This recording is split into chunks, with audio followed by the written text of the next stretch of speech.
On the beautiful island of Nassau, Bahamas, on a Saturday, July 20th, 1929, a baby girl was born to Hazel Chestnut and H.T. Salter.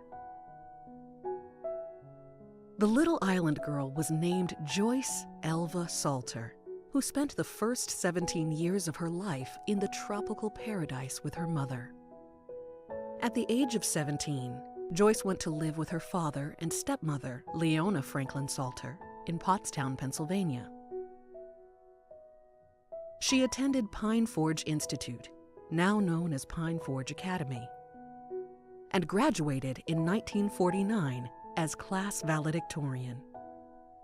Joyce's classmate, Gloria Boyd Davis, recalls what it was like to be a pioneer during the early years at Pine Forge Institute.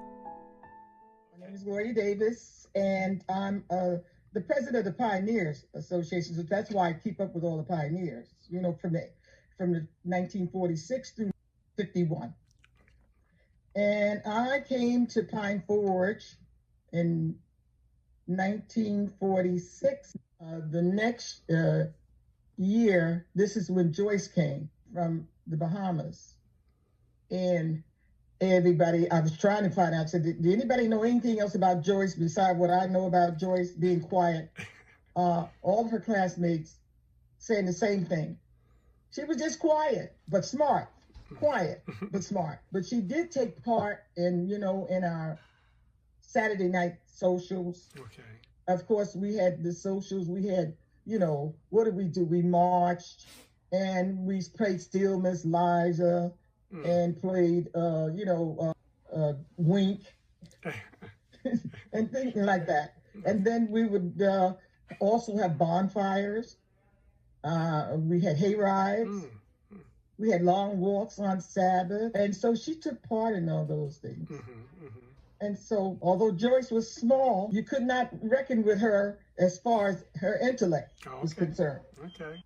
She was able to be a part of this family. Okay. And once you become a part of the family at Pine Forge, you're not a loner, regardless of where you come from, whether it's California, whether it's the Bahamas. We're looking forward to that grand reunion. Yes, indeed. Where we'll meet each other in heaven, and there won't be any more partying and no more sorrow.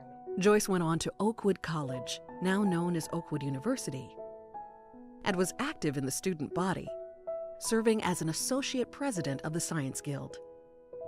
She graduated with a one-year pre-nursing certificate in 1950, the same year her aunt, Delilah May Custard, graduated.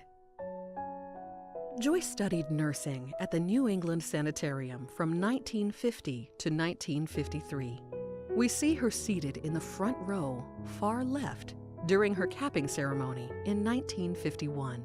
In this picture, she is standing on the far right, receiving her Home Nursing Instructor Award. 70 years later, many of her pins and awards were found tucked in the back of one of her drawers.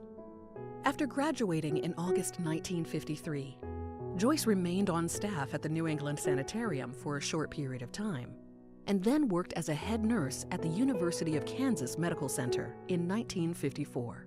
Since Joyce was born in the Bahamas, a British territory, she was still a British citizen until December 21, 1954, when she obtained her certificate of naturalization.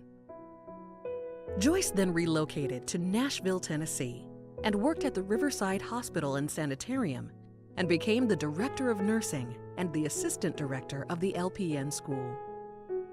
While in Nashville, she met and fell in love with Ernest Pierce Daniels, a young hotshot optometrist from St. Augustine, Florida. They were married on January 6, 1957.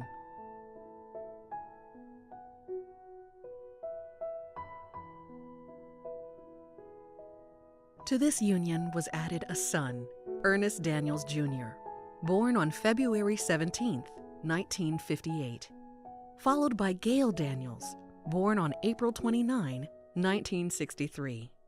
And then the family was finally complete on June 8, 1967, with the addition of Anthony Daniels. Joyce graduated from nursing school in 1953 and spent the next 37 plus years working as a nurse, with brief periods of interruption throughout that time.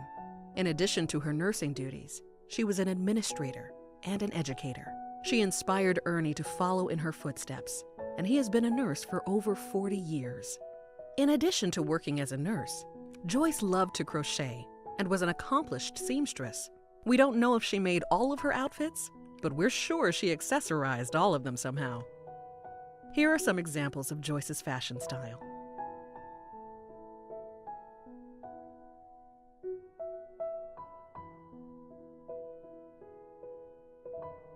She placed her fashion sense on Ernest as well. They were a classy couple. And of course, the children were dressed snazzy like Mom and Dad. Joyce was loved by her daughters-in-law, Joan and Kristen. She was loved by her grandchildren. She even taught her grandsons a thing or two on the basketball court. Maybe not, but she did love them when they were young. And they knew she continued to love them when they were older. There was plenty of Grandma's love to go around. She loved her great-grandchildren. She even inspired some to pick up her interest in crocheting. She loved her brothers and sisters-in-law. In January 1957, I was in Joyce and Ernest's wedding in Nashville, Tennessee.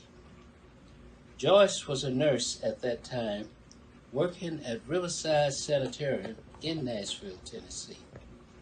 We knew her to be an excellent cook and seamstress.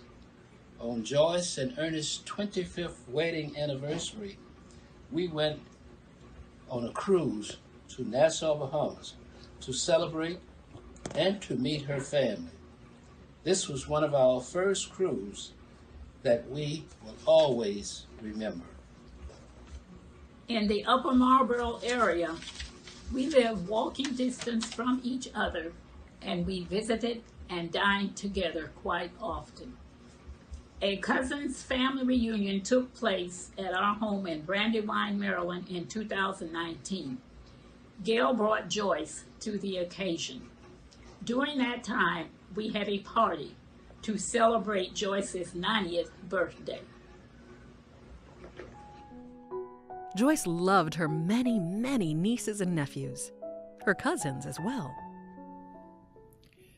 Joyce was my cousin, my sister, and my best friend. She was the person who listened to my sorrows in troubling times. She gave me advice and laughed with me. We talked every couple of Sunday mornings, long distance. Believe me, after 10 a.m., of course, and had fun. She came to all my important events. She was my support as long as she could be. She was a beautiful person in all respects. I'll see her again soon, and very soon. Much love for Joyce Salter Daniels, and for her children, Ernest Jr., better known to me as Poochie, Gail, and Tony. I will love you guys always. Thank you. Joyce loved her Bahamian family and kept in touch with them throughout her life. Her brothers, Leo, Rudy, and Paul, preceded her in death. She is survived by her living siblings, Patsy, Yvonne, Al, and Floyd, as well as numerous nieces and nephews. I'm Patsy Saunders Joyce, the next sister to Joyce. And my fondest memory is when all of the gang came here in Nassau on a cruise ship. And my brother Paul, he's now, he surprised them. And we had dinner up here. So the house is full of family. Everybody enjoyed each other's company. Hi, my name is Al Campbell, Joyce's oldest living brother. The last time we met was at the hotel. We had good talking of the old times we spent together, and the good times we had together. My name is Yvonne. I'm Joyce's youngest sister, and my fond memories of her was when we visited her in Texas. We had a great time, and they showed us all over the place, and we had a great time, me and my granddaughter, and fond memories of her when she was here the other day. And we really enjoyed ourselves, and we caught up on old times. We had a great time. Joyce, we love you, and we really appreciate what we did seeing you. We didn't spend much time together, but we had a great time. Hi, I'm Floyd Campbell. My fondest memory of my sister Joyce was when in 2018 she came to visit us. And as we sat together, both me and her often joked about how I'm being the youngest and she being the oldest, and we're getting together and discussing family talk. I love you, Joyce. Rest in peace. We just want to remind the rest of the Joyce family that we love them and we're here for them. We know that you still have the sand in your shoe and that you'll be back in the Bahamas to see us once more. We love you all, and remember we're here for you whenever you need us. Bye-bye. Mom's poem, A Journey Remembered, author unknown. As some people journey through life, they leave footprints wherever they go. Footprints of kindness and love, courage and compassion, humor and inspiration, joy and faith. Even when they are gone, we can still look back and clearly see the trail they left behind, a trail bright with hope that invites us to follow.